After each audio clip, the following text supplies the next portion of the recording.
when you preached in your own church after the loss of your son, you said to your leaders, if I faltering in my faith now, I have my faith built on the wrong thing.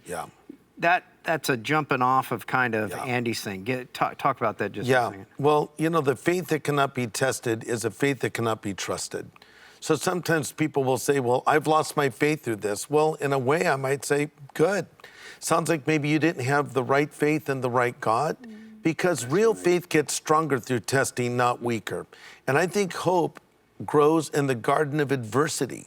And so there are a lot of takeaway truths in what we're going through together. Coming back to my son, you know, it was a life-altering event.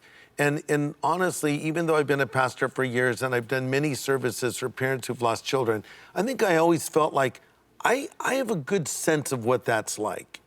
When it happened to me, I realized I didn't know what I was talking about. Because when you're in the front pew and the pastor is speaking and it's your son, it's unimaginable and it's devastating and it's awful. But I have to say this, and I think actually you asked me this question, Matt.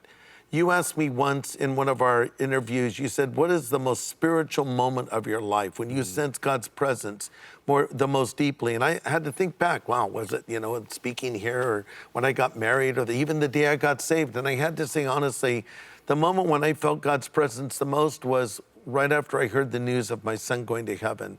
And I think it's because I leaned into him so closely. And as Job said, when he went through all of his calamity, I've heard of you with my ear, but now my eye sees you. You know, it's one thing to say things, pious platitudes and things that are true. I'm not dismissing them, but when you experience it, I just rediscovered that everything I've been preaching is true.